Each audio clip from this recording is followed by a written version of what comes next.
to dive into RevUp today. Before the holidays, we had completed the RevUp session 1. We did it in a couple of different sessions. It is recorded. So if you want to get caught up to where we're at today, that is recorded. You can catch it on the YouTube channel, I think is going to be the easiest way, or you can probably find it somewhere in the Foxhole group as well. But it was done in 2 sessions. That's all about setting your goals, kind of getting yourself set up for success. And then moving forward, starting, well, technically yesterday, but we postponed it till today. We are going to be rolling this out on Tuesdays and Wednesdays at 11 a.m. It will be recorded. So if you miss it, you can catch the recording. And then we'll have a tech series on Thursdays at 4 o'clock that will relate to kind of what we covered in the RevUp series. This will allow us to kind of move through this series a lot faster, and it will allow you all to kind of get into production a lot faster as well, get that information that we're going to be covering. Because we missed out on yesterday, my goal is to wrap this up before we leave for Summit in February. So we're going to kind of combine a couple of sessions. You won't know the difference if you've never been through RevUp before. So today we're going to talk about establishing your brand with marketing and building your database. Those two kind of go hand in hand anyways, so it makes sense we're going to cover those together. Yesterday we were supposed to also cover building a farm, and then later on we cover open houses. So I'm going to kind of combine those 2 lead gen activities together coming up here in about a week or so. So stay tuned for that.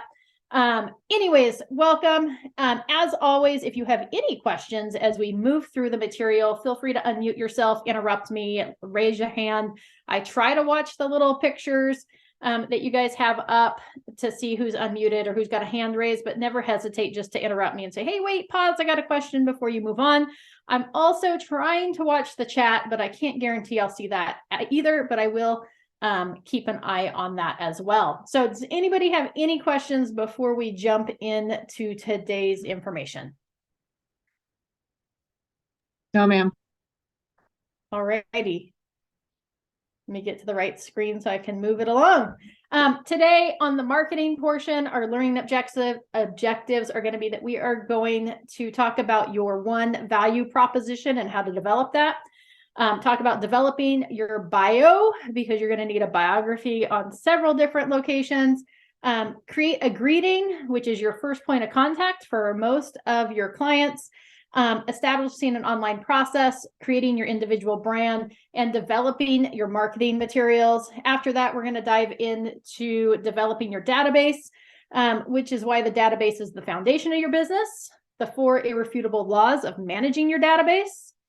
Use the circles of opportunity to build your database, how to get predictable business from your database, why your database is the foundation of your business, the 4 irrefutable laws of managing your database. That's repeated. We're just repeating that second set. So we're just going to stop there. Those first 5, 1, 2, 3, 4, 5 bullets are the right ones. Otherwise, they just repeat. I didn't catch that when I was editing this.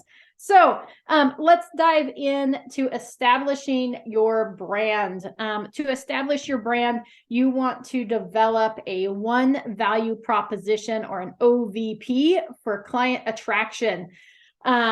And that would be, you want to answer some questions, right? Like, why should a client associate themselves with me and my company, right? What's going to stand out and set you apart from somebody else? What services do you provide, and what makes you unique? How do you set myself apart? How do you set yourself apart from other agents, right? So we want to answer those questions in our 1 value proposition. This is kind of going to be like an elevator speech, right? Like if we had to spiel it out there, this is going to spill over into our marketing, into our information that we send out to our database, our value proposition. What do we have to offer somebody that somebody else may not? So here are some examples of an OVP, right? Your 1 value proposition. Through my 7 years of real estate experience selling both commercial and residential property, I know I can make real estate dreams a reality.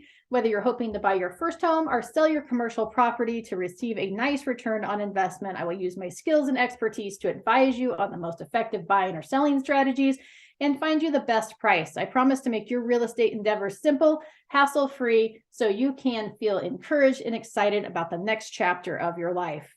Right? So one value proposition, having grown up in the whatever county area that is, I'm excited to bring my skills and expertise to your local community to help families find their new homes. For the last 4 years, I've assisted couples in buying their starter home and helped others find a larger space for their growing family. Once I learn about your ideal future home, I will work tirelessly to ensure that we find you the best property at the most affordable price. Right? Do we get the idea here? We're just trying to summarize, what do we have to offer somebody? Buying and selling commercial property doesn't have to be a challenge, right? You could use that as residential property. Through my 7 years of experience, I've had the pleasure of helping clients buy over 40 properties at reasonable rates and sell over 50 buildings using my skills and expertise. I know I can assist you in your real estate goals by consulting with you on different buying and selling strategies and helping you find the best space for the right price. Whether you're looking to expand your business operations or make a profit on your office space, I can help make the process easy, right? So we just want to put that out there for your clients. Okay, this is a little different than a tagline. This is a little bit more in depth. Your tagline that you'll develop at some point is probably going to stem from this one value proposition, right? And it's a little different than like your mission statement, right? This is what we would communicate to our clients to help them understand what we have to offer them. In addition to that, we want to make sure, does anybody have any questions about the one value proposition? No, ma'am. All right. In addition to that, you want to make sure that you develop a bio. Okay. I will say here that if you are not fabulous at writing, this might be an opportunity for you to enlist the help of somebody in writing your bio. You could go to, there's a website called Fiverr, Fiverr, where you can hire freelancers that can write things like bios.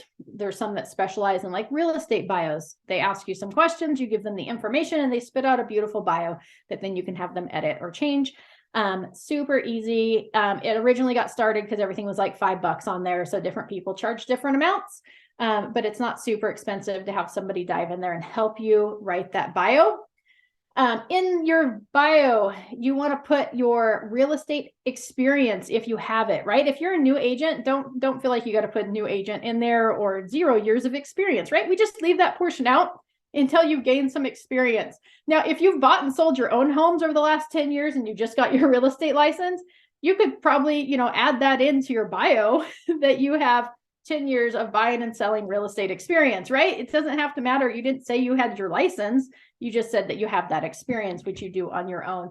So you can decide how you spin your truth, however you want to. Just make sure you are truthful in that. You want to make sure you convey your connection to the area that you sell in, right? How long have you lived there? What areas do you service? Are you an expert? You want to convey that connection. Emphasize the value you provide your clients, right? This is where that OVP is going to come back into play with that inside your bio. You're going to include any special designations. If you have any of those special little letters after your name, this is where you'd put those in there. If you're green certified, if you're a certified negotiation specialist, right? Whatever those might be, you can include those. Include any awards that you've won, and you're going to tell a story or include personal information about yourself. You want to be relatable in your bio. If you're stumped on this and you're like, man, I don't even know where to start, go on to, you can search real estate agents through the California Association of Realtors, and most of those you can see their bios in there, or you could go into like realtor.com and search agents and see what the different bios look like, which ones pull you in, which ones grab you, what ones make you want to do business with that person versus not do business with somebody else, to kind of see how you want your bio to look and come across. But these are kind of the main features of what you would want to include in that process. And again, like I already stated, you want to be relatable. So share who you are, what you enjoy doing in your free time, what drew you into real estate, like whatever that might be, you want to be relatable. Okay, does anybody have questions about your bio?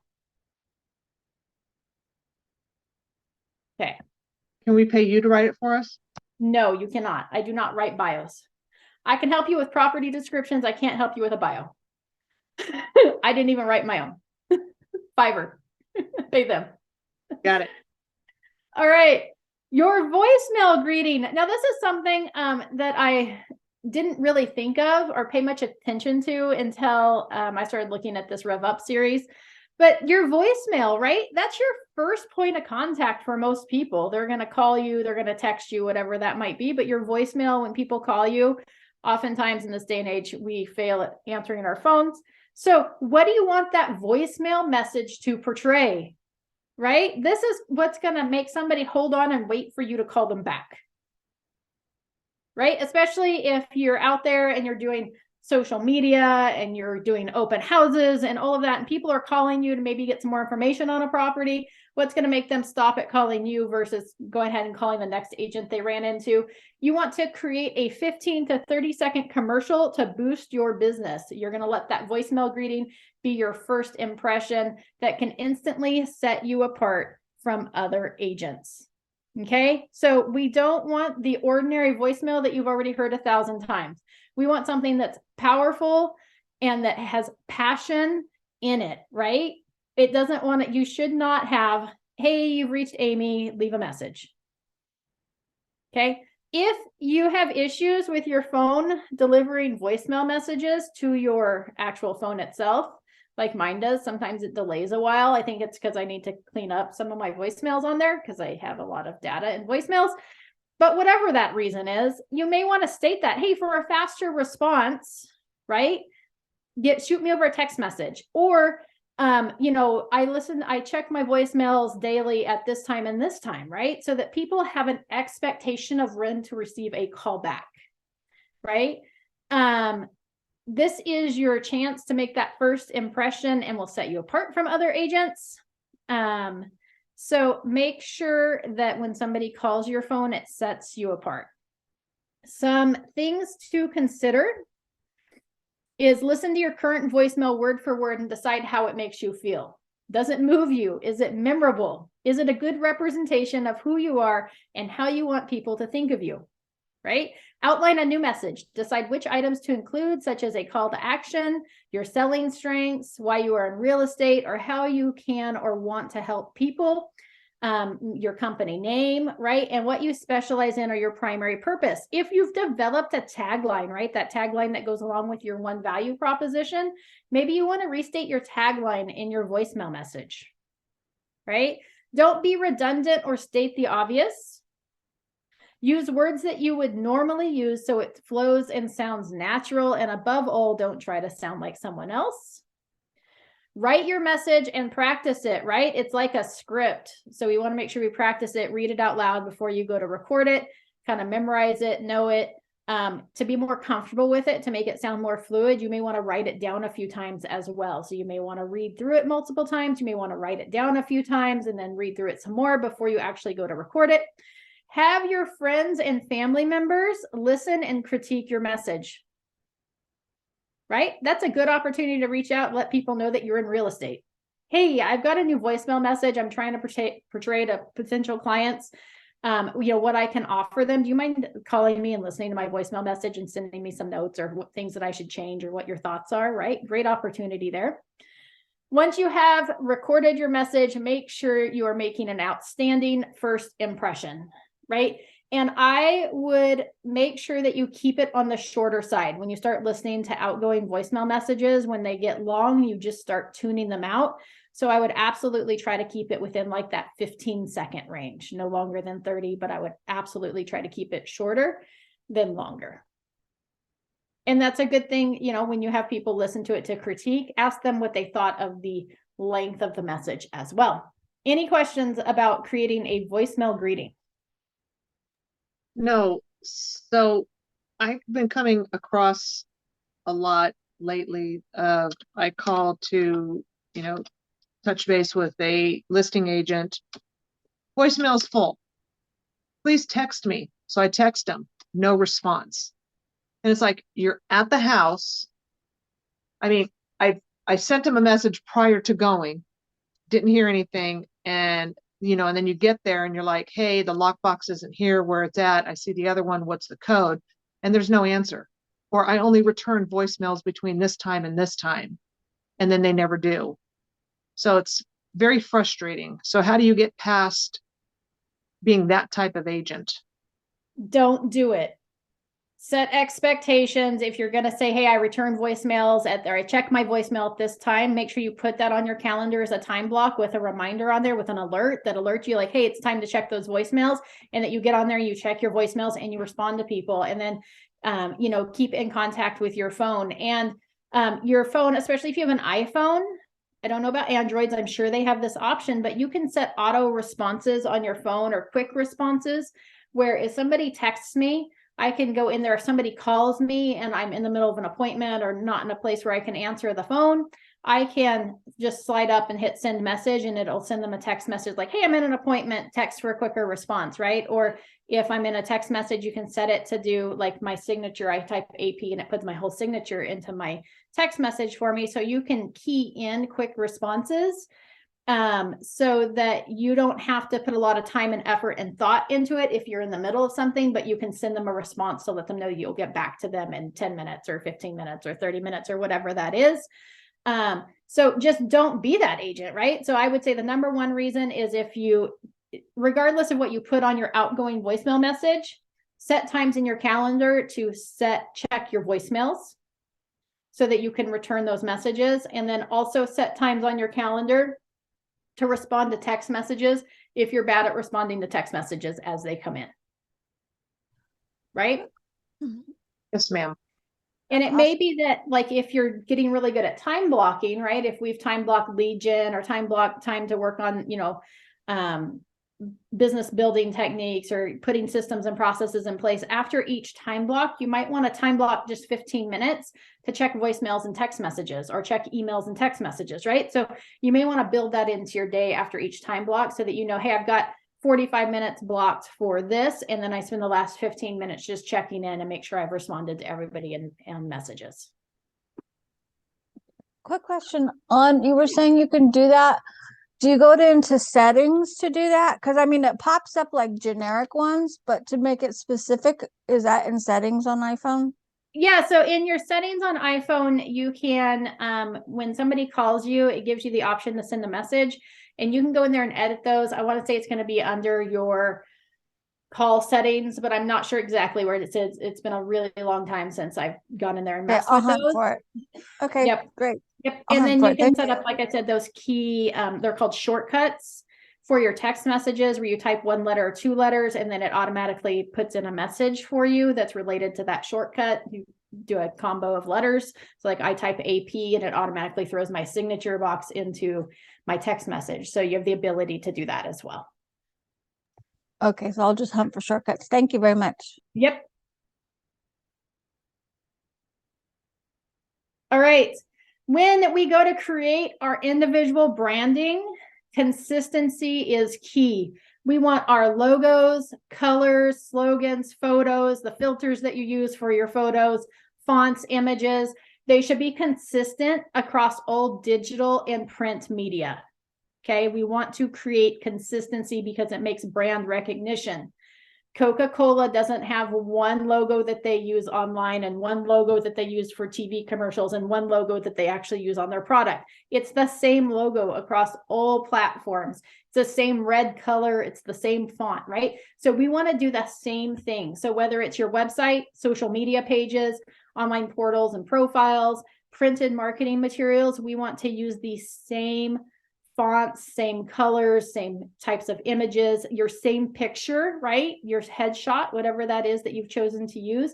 We want to use that across everything on our business page banners, on our printed materials, right? We're just creating that brand recognition with new prospects and existing clients.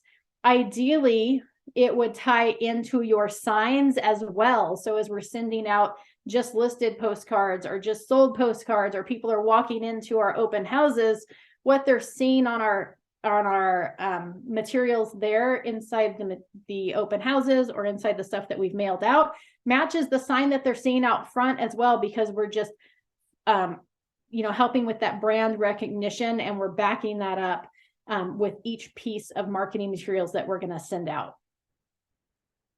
Okay, so your business pages across all social media platforms. And remember, there's lots of social media out there. And even if, I know we dove into our 12 days of lead gen, 12 different types, even if social media is not a type of lead gen, just remember, people are going to be looking for your online presence and looking you up online and searching you. So you want to have profiles on all of the social media platforms that you're familiar with or comfortable with, to include, Facebook, Instagram, Snapchat, LinkedIn, all those different places. And we want to try to make it consistent across those platforms. And we can use the same posts. We can cross post and use the same posts for each platform as well. Okay. In addition to that, with consistency, we want to make sure that our branding looks professional, right? Does it represent the brand well? Is it obvious that you're in real estate? Or do people have to guess? If you were a potential client, would you hire this person that you're seeing to represent you and market your listing for sale? And maybe what are some suggested changes that would help? So again, throw it out there to your friends and family and ask for feedback. Okay. Also, remember, people are searching you. You should also have a Google business profile, Google profile. And remember, clients are going to search you. And so think about what you're posting on your social media pages as well, especially if they're public, right? Are you out partying every weekend and you're posting drunk photos on your social media that are public that any potential client could look at? Are you friending potential clients and they're seeing those even if they're private, right? What are you portraying about yourself, and what are you saying about yourself, and what kind of professionalism are you putting forward? So just some things to think about as you kind of embark on your real estate career. Any questions about that information? All right. In addition, have you looked yourself up recently, right? Have you gone onto Google and Googled your name? Have you looked to see what comes up, what shows up on those searches in all Google, Facebook, LinkedIn, right? Would you hire this person? So search yourself online. Okay. You want to make sure that you create an online presence, as we already talked about, right? This is your visibility on the internet, the ability for prospects and clients to find you online. And you want to look at all formats, including websites, social media, videos, and blogs. If you're a new agent and you haven't gone in there and set up your Realty One website, make sure you do that, right? Make sure your information is accurate on there. Go into the California Association of Realtors database and make sure your information is up to date and accurate in there. Make those in there. Make sure your photos in there. You can create a Zillow account as well for free, and make sure your information is up to date in there, because people are looking at you on Zillow, on Realtor.com, on Google, on Yelp, right? All those places, they're looking for you, and they have the ability to find you. So make sure everything is up to date on all of those platforms. Search other well-known agents in the area and see what pops up for them, because that'll give you an idea of where you're going to want to make sure your information is updated. Right? So that's a good place to start. I think that's all I've got for there. Do you need an online presence? Yes. Okay, so just the answer to that is yes. 90% of clients, if not 99% of clients, are going to search for you online before they show up at your open house, at their buyer consultation appointment, before you show up for their listing presentation. They're doing their research on you, so you do want to make sure you have an online presence. Okay. Keep in mind too that Zillow, just a little heads up, allows you to claim your past sales. So as you have sales, if it's a listing, it'll automatically assign it to you. So you want to make sure you have a profile in there. And if you represented a buyer in a transaction, I think it's actually started now auto assigning those two as well, because I've checked a couple of them. But if it doesn't, you can go in there and claim those past sales so that those show up as recent sales. So super easy and free option there. And let's just be honest that most buyers and sellers are looking on Zillow still. That's just the reality. Okay, we talked about the social media platforms, about making sure that you have an online presence on those social media platforms. Create a time block and schedule and treat it as a task. You want to make sure you're posting to your social media.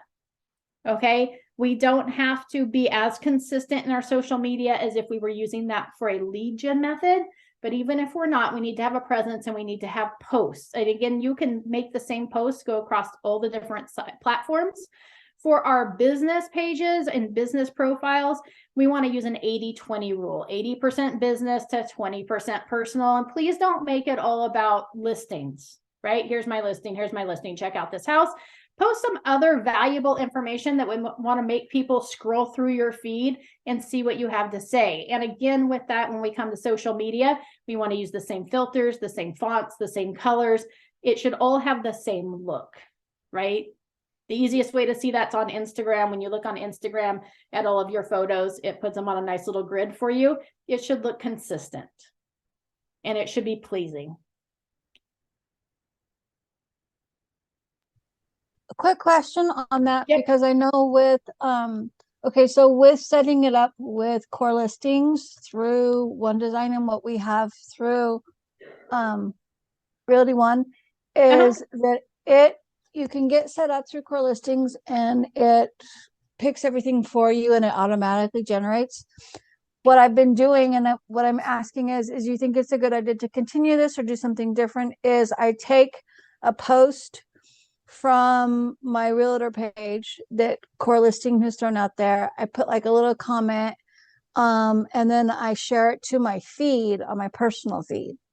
Absolutely. Is that good to do? Because it lets you, I mean, unless they've changed it. I just did it yesterday, but I know they're making some changes, but because it lets you include original post, and because that gives us some fresh ideas and like different kind of home DIY stuff and even recipes and stuff. Is that a good thing to do?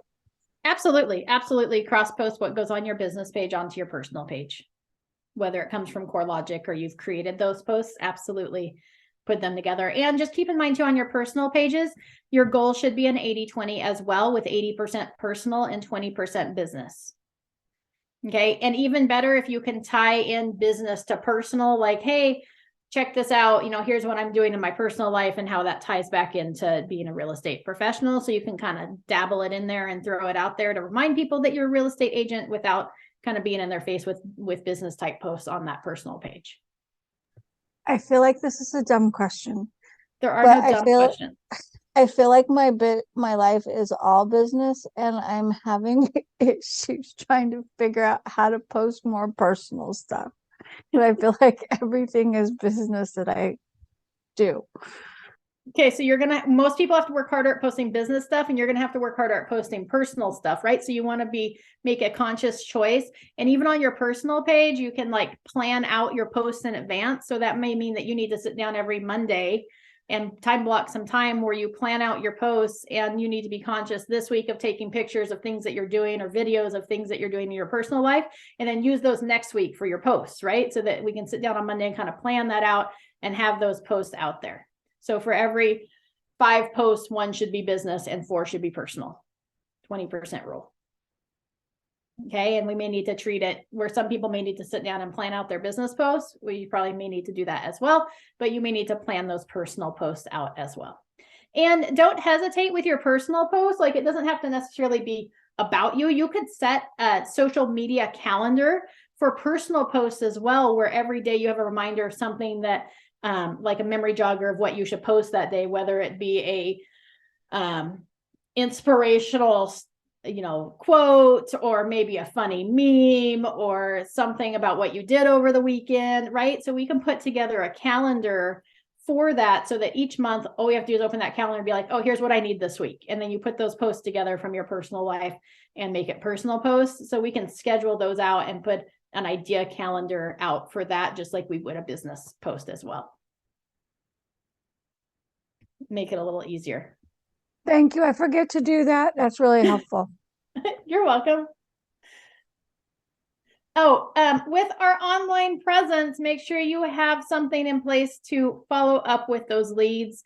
So, you know, just make sure, like on your business platforms and stuff, that you're checking those message outlets where somebody might be sending you a message. Make sure you're checking it regularly. If you're posting onto your social media sites, that you're following up on those posts at least once a day to see who's commented, liked, interacted with that post, so you can interact with them. And just make sure you have that set up. Make sure your phone numbers and emails are accurate, like on the Zillows and the Realtors and the Car and the Berries and all of those as well, so that it's going, those messages, if anybody were to try to contact you, are going to the right place. Okay, we want to make sure we develop marketing materials, right? The details matter if you want results. So when it comes to marketing, consistency, which we talked about, and color, logo, you know, design, all of that makes a difference, as well as consistency of your marketing. You want to have quality materials, and you always want to have a call to action on those marketing materials, right? Something somebody's going to respond to or should respond to. Right. And remember, even with all your branding in place, we want to make sure that we are prospecting based and marketing enhanced, right? So it's still more important, most important to have those face-to-face conversations, those phone conversations, voice-to-voice, prospecting based conversations with people than just marketing, right? So sending out mailers, putting social media posts together, that's all marketing, and we want to be prospecting based and marketing enhanced. So when it comes to marketing and those social media posts, that doesn't count as lead generation unless we're actually interacting with people, because we want to make sure that we're prospecting. Okay, if we have a farm and we're just sending out mailers, that's really marketing a farm. That's not prospecting our farm. We want to go knock on doors for the best chance at results. Keep in mind your compliance requirements, right? All your marketing, our first point of contact should have your name, your license number, and your brokerage. If you need help locating the Realty One Group Fox logos, it's in our one zone under marketing. You have to go into logos and branding, I think, and then it gives you an opportunity to, you have to go into affiliates, I think, and then search Fox, and then you can download that logo package there. So you need to make sure you have that on all marketing. Your license number, your name. Your license number should not be the smallest thing on your marketing materials. Ultimately, you can add, if you want to each piece of marketing, so it's not the smallest. In smaller print, you could add each office is independently owned and operated, make that your smallest print, and then your license is covered as not the smallest thing on the message, no matter what. And if you have a logo, keep in mind that the brokerage logo should be on your marketing as prominent as your personal logo, right? So the brokerage information shouldn't be hidden in the bottom corner. It should be as prominent, right? Similar in size and placement. Okay, any questions about compliance? Name, license number, brokerage. If you're having signs made, I highly recommend that you put the brokerage license number on those signs as well, because I live in fear that at one point the DRE is going to change the requirements and they're going to require not just your license number, but the brokerage license number. It's easy enough just to put it on there from the get-go and then you're covered. That's my disclaimer. And keep in mind that like social media is a first point of contact. So on your business page, it needs to have these same things. And on any posts that are real estate related, also needs to be tied back in to name, brokerage, and license number. You can do that really easily by tagging those things in your posts, or by, you know, connecting, like if it's a post on your personal page, like tag your business page. Super simple. Okay. Here are some examples of some marketing, just throwing this out there, right? Just sold postcards. Oh, this one was kind of like a cool one because it talks about, right, we want to stand out from other people. What's your value proposition, right? When your one value proposition on this just sold, it wasn't like, hey, we just sold. It was, hey, this was on the market for 6 months with a different company. It did not sell. We sold it in 28 days, right? Call us today to find out what your home is worth, right? Does that state a value proposition? Yes, right? They sold it faster than somebody else. And does it give a call to action? Anybody? Yes, I see a head shake. Jillian's good at the head shake. I appreciate that. Yeah, it's telling us call us to find out what your home is worth. Yeah, call to action, right? So we want to make sure we have that on our marketing. If you're going to put your picture on here, make sure it's a consistent picture throughout all your marketing, and your logo as well. And then make sure again that you tie in colors and everything. So, you know, you have the opportunity through like One Design or Canva where you could create postcards like this for just sold. And then each time you've got a new listing or a new just sold, you just go in there, you re-edit the same thing with the new information, just plug the new picture in there. And then it makes it really easy to keep it consistent for each of your just solds. Right? You'll be surprised how much your Carmichael home is worth today. If you're curious about what your Carmichael home might be worth, here's an easy way to instantly find out what your home would sell for in today's market. Plus, get a free report with up-to-the-minute statistics based on homes for sale and sold in your Carmichael neighborhood over the last 6 months. To get your free February 2020 report on Carmichael home prices, just go to carmichaelhomeprices.com, right? Or finding Carmichael homes. There, it gives it a tag back to the website. Hopefully that website is set up to capture information. And then it also has the information on there as well.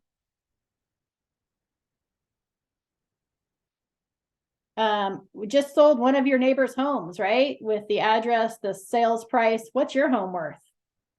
Right? Super simple, just some ideas of marketing. Here would be the front of that postcard. This would be the back. Contact us today. And notice here they have co-branded with a mortgage person, which means more than likely that the mortgage person has helped pay for this postcard.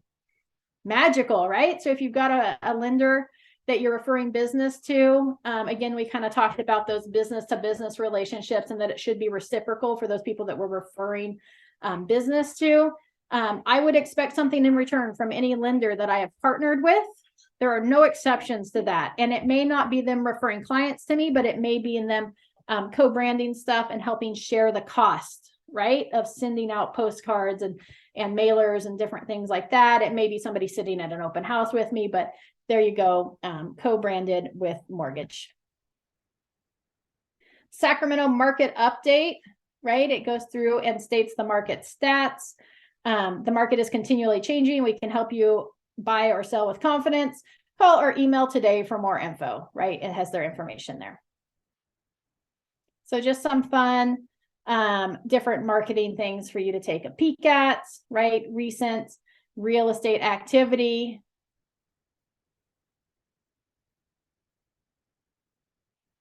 Back there. Oh, these are kind of fun. Here's I moved. So if you recently moved over to Realty One Group, you could send out a postcard like this to your database. Or if you're new to the industry, this would also be a good thing to send out. But instead of I've moved, make it like, hey, I'm now in real estate, and let all your friends and family know, and you can mail that out. Through your One Design, you do have the ability to design postcards and upload your mailing list, and they will mail it out to your people for you. Right? All you have to do is design and upload. Super simple. Here is a mailer that went out, just something super fun. We'll dig into this as we talk more about our database, but look at, they have an amazing summer barbecue recipe on the back. It's about time for a barbecue. And then she made a funny thing here, just a little saying, summer's the best time for barbecuing. It's also a great time to catch up on the real estate market from a realtor who really cuts the mustard. Call me if you or someone you know needs information about buying or selling a home. I would relish the opportunity to work with you and take great care of anyone you refer, right? Super simple, super fun, just like a catchy little card there. And then the bottom one here has like the holiday lights tour, stating where everybody can go catch Christmas lights. Just some fun ideas of things that you can do. Oh, here's some door hangers. So if you were going to market your farm, you could hang those, right? You can walk around with door hangers. You can design those in one design as well. Your newsletter, right? Newsletter doesn't have to be like super fancy. And I believe inside of One Design, there are some newsletter options, as well as I'm going to show you some resources here in a moment. Here, Home Actions does print marketing. So I looked this up. I don't think on this one that I was able to get a price on this one. But it does newsletters and different things that you can design through Home Actions. This Power program, the client follow-up, they send out cards to past clients or to whoever you want in your database. Just an easy way to stay in touch. It's for 21 mailings over 5 years, it's $25 per client. How simple is that? You know, close the escrow, $25, and then they send out and keep you in touch with 21 mailings over 5 years. So basically 4 mailings a year, right? Super simple there. You could also do pop buys. So again, we'll talk more about how to stay in touch with our clients as we move through our database and what those touches should look like. But one of those is a pop buy or a mailing.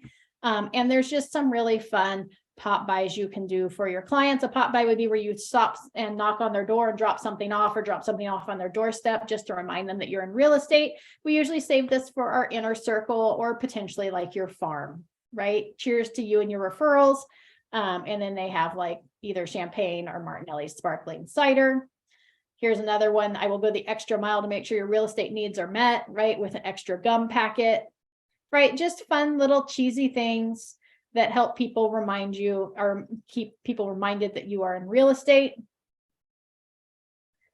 Don't attempt dealing with real estate solo. Carrie will handle it for you with a red Solo cup. I seriously love being trusted. Right. I seriously love being trusted. You're a trusted real estate agent. I can't read that one. And I will take great care of your referrals with some cereal.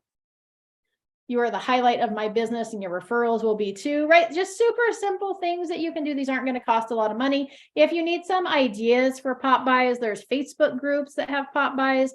If you search on Etsy for like realtor pop buys, you can buy the card templates to print up, right? If you want a good, clean real estate transaction with a fabulous agent, then Carrie is your girl with Fabuloso, right? So just some fun things there. Scoop, Campbell's, lots of different pop buy activities that you can do. You could also do these, right? If you wanted to do open houses, you could have these with you at your open houses. You could, you know, there's like pads of paper so that people keep them. If they're magnetic, they stick them to their fridge. Water bottles. You can get branded M&Ms. How cool would that be? So here's some cool marketing materials that you can find. You got wine labels at personalwine.com, door hangers, postcards, etc., Vistaprint, Corefact. And I believe you can also get those now through One Design and through Canva. M&Ms are mms.com. Closing gifts, giveback.com or tpmco.com. Just so you know, it's something cool that you can keep in mind too. Well, two things. Number one, with closing gifts, be careful with that. Talk with your tax professional on what's actually you can write off, because there's limits to that. If it's branded, again, talk with your tax professional, but oftentimes if it's branded, instead of being a closing gift, it becomes marketing materials. So it's 100% a write-off. And there's companies that are like the clubs, you know, like the monthly clubs that you can send people for not very expensive for closing gifts, right? How cool would it be, instead of getting one gift, that they get like 12 gifts throughout the year or 6 gifts throughout the year instead of just one thing? And for like a couple $100, you can usually set them up on like the club of the month. And sometimes it's like the salsa club of the month, or the chocolate club of the month, or the flowers club of the month. Or sometimes you can find ones that do random, so you can select each month they get a different item. So just some fun things there. Homeactions.net, it's in your One Marketplace for newsletters. One Design, right, for all your design needs. Notepads you can get at laytonprinting.com. Door hanger bags, Amazon, or clear bags. Those would be like little baggies that you can hang on somebody's door. So if you're going to do door knockers, or not door knockers, if you were going to do like a little pop by, like the extra gum, you may want to put those in little door hanger bags. So if somebody's not home, you can leave it on their door handle. And for logo assistance or bio assistance, you can go to fiverr.com, fiverr.com.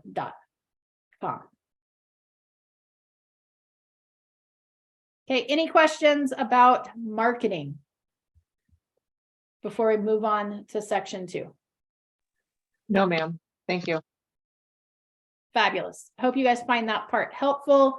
Again, just creating consistency in all those different platforms. All right, your database is your business. Learning objectives with our database. We already covered these, so we're just going to skip through that. The importance of your database. This is the core value of your business, right? It's going to generate a steady stream of leads and business for you now and in the future. And this becomes your asset, your legacy, and your exit strategy. At some point, you may decide that you don't want to sell houses anymore. And if you have a functioning database that's producing results for you on a regular basis, you can actually sell that database to another agent for one lump sum, or it gives you the ability to create a referral strategy for when you're ready to retire. Okay, exit strategy. The importance of a database, it delivers a solid referral-based business, consistent and reliable revenue, and it can take 6 to 12 months to season a contact. And what does that mean? It takes 6 to 12 months sometimes to bring a contact into a client, right? Or even to get a client to connect with you. So it can take some time, especially if they fall into that have not met category. But this is a great way to create consistent, repeatable business. Once a database is established and properly seasoned, you can continually expect between 70 and 80% of your business to come from repeat and referral customers for the life of your career. Okay, that doesn't mean that you get to stop lead generation. It just looks a little different, or will help you grow your business bigger.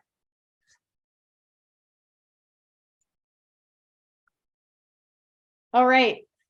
We want to plan your work and work your plan. We've talked a lot about business plans through the first session of RevUp, as well as we approach the end of the year last year. So how many connections do you need to make this next year? What type of connections are you going to make with your database? How often, and what will those connections cost? Our goal is to stay top of mind. Okay. And depending on what they are, who that person is in your database is going to determine how many connections you make with that person. That did not make sense. Anyways, your goal with your inner circle is you're going to make between 30 and 40 contacts with those people in your database. And we'll talk about those here in a little bit. With those people that are in your have not met database, right? I like to make them as in captured versus connected, right? If we've captured somebody, we have their information, but they may not know who we are. Maybe they passed through an open house. Maybe they filled out a form online. Maybe we got their information from somebody else, right? We've captured their information, but they may not know us when we call them. Versus connected would be somebody who would at least recognize our name. Our goal is to get them to answer the phone or respond to a text message when we send them information. Okay. Different types of connections, right? When we talk about what type of connections and how often, there's going to be different types, from direct mail, email, text messages, personal calls, visits, social media, lots of different ways that we can connect with people. And you want to know what those connections are going to cost and plan those out. We want it to be systematic. We want to create a process around reaching out to our database so that we know exactly what our plan is, exactly what we need to budget for that, and how we're going to move forward with that this next year. Okay, business planning, as I mentioned, we should have a business plan or a roadmap in place that shows us what we're going to do this next year in order to reach those people. And then we need to track our numbers or track our results, right? The only way that we're going to know how many calls we need to make next year or how many contacts it takes with a person to turn them into a client is by tracking that information. So you want to make sure you track how many times you reach out to them, how many phone conversations you have, how many phone conversations to a signed agreement, how many signed agreements to an actual listing or a closed listing or a closed buyer, right? So we want to track all those numbers so we know what we call our conversion ratios and our key performance indicators. Okay, the 4 irrefutable laws of your database is you need to build it, right? We have to have a database. We have to feed it daily, we have to nurture it, and we have to maintain it. Okay, what that looks like is we're going to build our database. We have different groups. So here's kind of our circle, right? This is going to be our outer circle, is our website, network group, cold calls, sign calls, farming, direct mail, online ads. Those we have not yet connected with.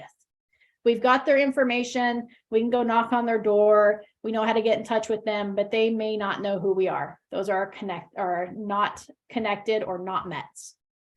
In our middle circle here, these would be like our neighborhood, our family activities or groups, social media, past coworkers, businesses you use, community and civic, church, medical professionals or other businesses you do business with. Those we've connected yet, but they haven't done business with us, right? They aren't transacting with us in a buyer or seller or even a referral capacity.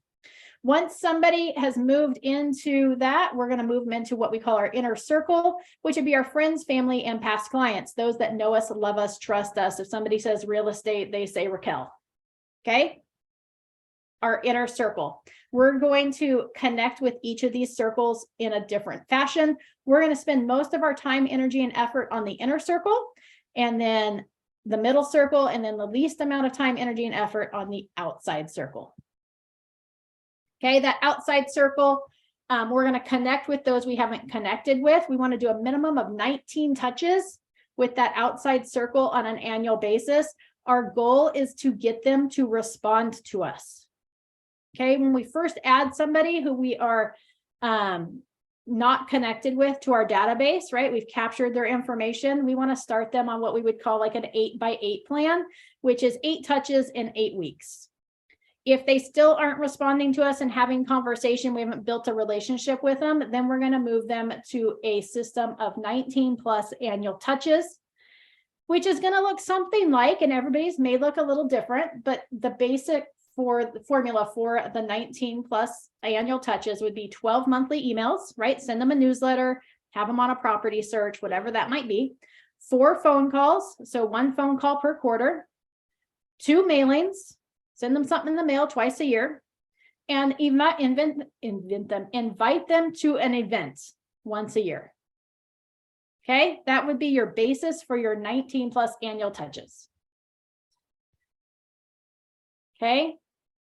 With the phone calls, anytime I mention like calling people, I would do it on a 3 attempt process, which is if it's this week to reach out to that client or that person in my database, I'm going to call them on Monday. If they don't answer, I'm going to leave them a message and say, hey, this is Amy. I was just calling to touch base with you. Have a great week. I'll try you later in the week, right? Something simple. On Wednesday, I'm going to call them again. Right? If I don't get them on Wednesday, I may or may not leave them a message. Totally up to you. And then if I still don't get them, I'm going to call them on Friday. If I don't get them on Friday, I'm just going to remind them like, hey, this is Amy. I was just trying to connect with you. If you need anything or if I can be of any assistance in your real estate needs, please feel free to reach out and give me a call. Have a fabulous time. I'll catch you again next time, right? Something simple that just lets them know that, hey, I'm going to keep trying you until I get you. And I would probably follow up with a text message as well that restates the same information. So attempt number 1 would be a voicemail if they don't answer. Attempt number 2 could leave like a very similar voicemail message, or you don't have to. And attempt 3, I would leave a voicemail and also send a text message. And then I'm done with them. I don't have to call them again for until the next quarter, right? My goal would be to call them once a quarter. If I don't get them in the week I'm supposed to call them, I would just wait until the next quarter. Okay, any question about the 19 plus touches with our goal of turning them into a connected person? Captured to connected. No, ma'am. Fabulous. For those that we've connected with, right? They're in that middle circle. We want to convert them. right? Convert those we've connected with. Now we've connected with them. They know who we are. And we know their name. Now we want to convert them to actual clients. We want to help them buy, sell, invest in real estate. We want to get referrals from them. So we're going to do a minimum of, instead of 19 plus touches, we're going to do 30 plus touches to those that we've connected with. That's going to include 24 monthly emails, right? One may be like a neighborhood update they get once a month, and one may be the newsletter they get once a month, right? 4 phone calls. So we're still going to call them once a quarter with that same 3-step approach, right? Once a quarter, we're going to connect with them. We're going to send them 4 mailings. It could be like a birthday card. It could be a home anniversary card. It could be a Merry Christmas card, Happy Holidays. It could be, hey, we're sending them out a little refrigerator magnet that comes to them in the mail, whatever that looks like. 4 mailings a year for these people. And then we're going to invite them to 2 events. Okay, if you're like, Amy, events was not on my lead generation model, that's all right. We're still going to have 2 events for our clients. Okay, inside those events, keep in mind that you're probably going to have at least 4 touches for each event to everybody that you invite, because you're going to send them an invitation in the mail. You're going to call them to invite them. You're going to send them a reminder message to let them know that the event's happening like the next day. You're actually going to see them at the event if they're coming. And then we're going to follow up with them after the event, ideally to either say thank you for coming or sorry you couldn't make it. We missed you. Hopefully you can make it to the next one. Okay. Our goal is to convert them to clients. Any questions about your minimum of 30 touches for those that you've connected with? Not at this time, thank you. Cool. For those in your inner circle, we want to build relationships with people that have done business with you, that refer business to you, that know us, love us, trust us. So that inner circle, we're going to do a minimum of 40 touches for those people, those same 24 monthly emails, those same quarterly phone calls for a total of 4. We want to make sure we're connecting with them on social media, right? Comment, like, send them direct messages through social media. I would say 4 text messages. 2 pop buys, which is mean like, hey, if they're local, we're on their doorstep dropping something off twice a year. One of those little pop buys ideas. They don't have to be super expensive. Extra gums, like maybe $1 a pack. It's probably not even that much if you buy it in bulk. We're going to send them those 4 mailings that we sent to those last people and still do those 2 events that we're going to invite them for. Our goal is to create clients for life, right? And create a repeat and referral database where we get consistent business from these people. Okay, statistics say that on those people that we've connected with, when we systematically reach out to them and connect with them at least 36 times a year, we will get a ratio of closed business of 1 to every 12 connected leads in your database. Okay, so think about how many transactions you want to close and make sure we build our database to support that. Any questions about building relationship with those that have done business with you or those that know us, love us, trust us? Okay, you just said build your database. Got a question about what you just said about building your database to support how many you want to closings you want to have. Can you like give an example of what that ratio would be, or just so it's a 12-to-1 ratio. So for every 12 contacts in our database, we can expect 1 transaction from those with those people that we are systematically touching on a regular basis. Again, we can't just put them in there and forget about them and hope that we transact with them. We have to be systematic in our connections with them. Okay, so rule 1, build your database, right? We're going to categorize our database. So as we put people in our database, we want to categorize them. Like we talked about with the circles, right? Who are we captured, who's connected, and who is our inner circle, right? And you can label those A, B, and C. You can label them VIP, gold, silver, bronze, however you want to. I don't really care. Just make sure you can identify who in your database falls into each of those groups, right? And then we want to organize our database. We want to separate them by source, like how did we come in contact with them, right? So we can identify potential customers versus referral sources. Who have we done business with? Who's referred clients to us? We want to figure out how we can sort and filter through that database to connect with people for specific reasons. Okay, rule number 2 is we want to feed our database daily, right? We want to grow our database. So there's a 1-minute script right here. There's a little example. It says, hello, my name is Amy. From time to time, I want to run across useful updates about the Vacaville real estate market. I'm happy to send them to you. Is email or snail mail better for you? Right? Or you can say, is email or text better for you? Right? Super simple. Who doesn't want to be kept up to date? What's going on in the real estate market? And we always want to ask for people's information rather than offering them yours. So those people you run into the grocery store, your friends of your, parents of kids that people you interact with at the bar, at happy hour, whatever that might be. Our goal is that we don't hand them a card without getting their information. So really good way to do that is somebody goes, oh, do you have a card? Be like, oh man, actually I forgot them. Oh, they're in the car. Let me get your information. I'll send you over a digital business card. Right now we've captured their information so we can start that connection process.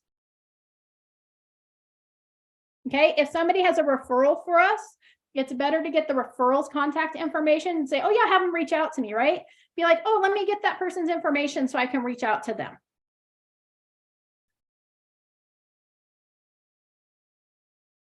Okay, rule number 3 is nurture your database. We want a consistent branded message with personal connections, right? We kind of went over this already, that systematic approach. They allows our contacts to be automatically seasoned without being overwhelmed. So if we have our system in place, we know exactly what our plan is, then we can just execute that plan. We add somebody new to our database and we put them on the plan, right? Those emails, those touches, those mailings, whatever that might be, depending on what they get categorized as. We want to make sure all those messages are branded, as we talked about in the marketing portion, right? That it's consistent, same font, same colors, same filters, same photos, same headshot, all that's going in there. And our goal ultimately, as we're nurturing this database, is to make personal connections with them. We want to build relationship with them. So we like to call that what we call a Ford sandwich: family, occupation, recreation, dreams. And sometimes when we connect with people that we haven't connected with in a while, right? Sometimes we add people to our database and we're like, man, I haven't called these people in 3 years. That's okay. Reach out to them. Hey, I'm so sorry for not connecting with you sooner. I just wanted to check in. How are you doing? Right? It can be as simple as that for our first connection with them. It doesn't have to be, hey, I'm a real estate agent. Who do you know that wants to buy, sell, or invest in real estate? Right? We don't have to go there first. We can just have a conversation with them, ask them about their family, their occupation, their recreation, and their dreams. Oftentimes, if you bring up occupation, especially if somebody you haven't connected with in a while, it's going to relate them back to, oh, well, what are you doing now? Oh, well, I'm a real estate agent. Right? So it gives you that opportunity to plug that in there. We want to take notes every time we connect with people, whether it's text message, phones, emails. We want to have a record of that so that the next time we can connect with them, we can follow up with what we already started that conversation regarding. Okay, we also want to set reminders. If we say we're going to follow up with people, set reminders to follow up with those so that we're doing it systematically and that we're following through. Okay, a really great way to knock out like mailings and your phone calls would be every time you make a phone call to somebody and you have a connection with them, or maybe you don't get them that week, send them a little handwritten note in the mail. Really easy way to just connect with them. Thank you so much for, spending 10 minutes talking on me. I really enjoyed getting caught up with you. Or, hey, I'm so sorry. I was trying to connect with you this week. We, missed each other, but please know that I'm here if you ever need anything, right? Super simple. Send out a little card. You can nurture your database. If you're new to real estate, new to a company, you can always send out an announcement or a letter, right? You can send it either through the mail, you can send it through email, you can send postcards. So we can send out that announcement that, hey, we're new to real estate. We've got a folder that has an example letter in it, and I'll make sure that Abby links that folder with those materials to this training when we post it in the YouTube channel, so that you have access to that folder that has some of those different things in it that you can use for references. For social media, right? One of the things for nurturing our database was connecting with them on social media. Here's one way that you can connect and be consistent in your social media is make sure you're commenting on 3 people's posts per day. Comments or likes daily, 3 people, right? So we're going to do 3 comments, 3 likes, and then make sure you're doing at least 1 post per week that's business related. Super easy to time block that into each of your days. Rule number 4 is maintain your database. So make time to update your database. D is for delete, right? We don't have to do business with people we don't want to do business with, that we don't like to interact with. So eliminate negative, angry, and unhappy people. Send them to someone else. Goodbye. Focus on positive, cooperative, and happy people. It's your business. If you like negative people, do business with them. I don't really care. If you want to keep them in your database so you can refer them to other people, like do that, collect a referral fee, right? I don't really care, but you don't have to do business with everybody. So don't feel like you got to keep everybody in there. Also make time that if you help somebody buy a home, make sure you go in there and update their address to their new address. Ta-da. If they've got investment properties, like add those addresses in there. As you communicate with people, like I said, keep updated with notes, different things so that you can make sure you know exactly what's going on with that contact. You can even in your notes section, like if they have pets or kids, like put their kids' ages in there, or their birth dates and their names, or their dogs' names, or how many animals they have, right? So that you can connect with them. Most people really care about their dogs or their pets more than anybody else in their world. So it's important that you remember those things. If you see on social media that somebody's having a rough time with their pet or their kid or something, send them a card in the mail. How simple is that? There's services like send out cards and AM cards that you can partner with, where you can just go in there and be like, send out a condolence card, and you put what message you want in there and they mail it out for you. You can even upload like personal pictures. I had a friend that had a horse that passed away. So I went in there and found some pictures from her feed and that I had of that horse, put them into the card and shot it out to her as a, I'm so sorry for your loss card. And it meant a lot to her. With some of those like send out cards and AM, you can also loop in like brownies or cookies or presents as well if you want to send that out. Super easy way to send out birthday cards, home anniversary cards, condolence cards for people that you interact with. All right. Quick Yes. question. If you don't have their addresses, can you do those via like email too? There are services that you can do via email for sure. And you can usually track down, if they're a homeowner, you can usually track down their information of what their address is by searching title records, as well as when they bought the home for their home anniversary date. If you don't have access to a title site that can do that, connect up with a title rep and they can give you access to be able to do that. It's super handy. So yeah, but you could, if you don't have an address, you could always send something via email. Absolutely. It's also a good time to connect with them and just be like, hey, I just wanted to send you a little something. What's your address? Good way to get it. Okay, I'm sure you can read this slide about servicing leads because it's totally crystal clear. So 48% of salespeople never follow up with their prospects. They get leads that they don't follow up with. 25% of salespeople make a second contact and stop. 12% of salespeople make 3 contacts and stop, and only 10% of salespeople make more than 3 contacts. Okay, so keep those numbers in mind, because 2% of sales are made on the first contact, 3% of sales are made on the second contact, and only 5% of sales are made on the third contact. So far we've got 10% of sales are made within the first 3 contacts. 10% are made on the 4th contact. So now we're up to 20% of sales, but 80% of sales are made on the 5th to 12th contact with somebody. That's why we say, put them on an 8x8. If they're new to our database, put them on an 8 to 8, 8x8, where we're contacting them once a week for 8 weeks. And then we're going to roll them over to that 19 to connect. Okay, we want to stay in constant contact with them and continue to make a systematic approach at connecting with them. Okay. Any questions about that? Nope. Very good. Very good slide. Okay, even though you can't read it. We want to service the leads or convert the leads, right? When we finally get somebody to respond to us, to have a conversation with us, we want to identify their wants and needs. We want to use a consultative approach, which means we ask questions. And we don't ask close-ended questions, not yes or no questions. We ask open-ended questions, which requires them to give us an in-depth answer. And our goal is just to listen. We want to find out what they're looking for, what they want, what their goals are, what they're hoping to accomplish by that. If that doesn't happen, What is the consequence? What happens if they aren't able to sell their house? What happens if they aren't able to buy a property, right? We want to listen to all of those because those are going to be our things that keep them motivated during the process. I apologize that we ran a little late. I'm almost done. In addition to that, right, we want to go with a consultative approach. Every contact we have, every client that we have, we want to ask for referrals. Okay, check in with them during the transaction. How happy are they? How's things going, right? We should have a thermometer going throughout that whole transaction. And we want to make sure that before that transaction closes, like when they're at the signing table or when they're heading, right? We usually, for like buyers, they go to sign and then we do like a verification of property condition where we walk through the property one last time and they're super excited to get their keys in a few days. Hey, who else do you know that wants to buy a house?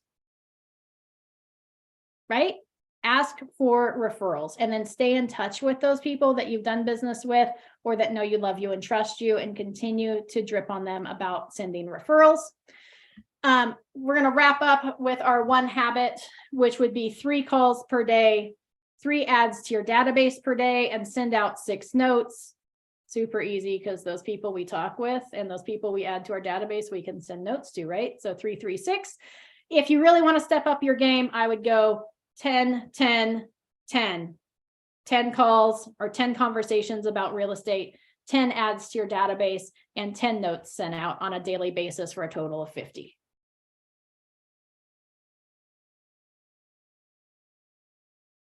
Okay. Any questions about marketing or your database or how to systematically connect with people in your database?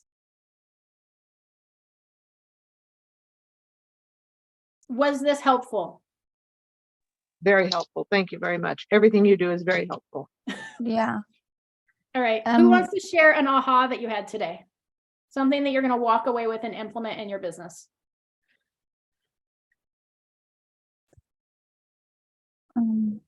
I am going to do, well, when I was with the other place, I did my farm letters, but I'm going to redo it with Realty One and hit them again. Nice. Very good. I'm gonna step up. I just really haven't been, I've been relying heavily on social media and not really done any calls. And with the information you gave us and the 12 days of lead gen, and this really gives me a good foundation to how to approach it, and even just a couple little scripts you gave us too. So very helpful with my calls. Perfect. Remember, you can show up on Monday. I think it's like at 5 or 6, and they do phone calls as part of the office. So time block that on your calendar to show up for that and do it with other people. You'll be more likely to be consistent in it. Any other ahas?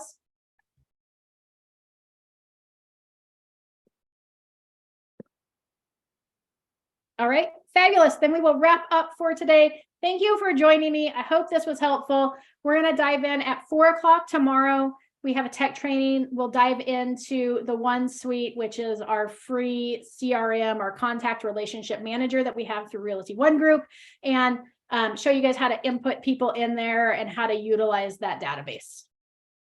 Okay. Thank you, Amy. Yep, absolutely. We'll see you tomorrow at 4. Have a fabulous day. Thank you. Have a great day.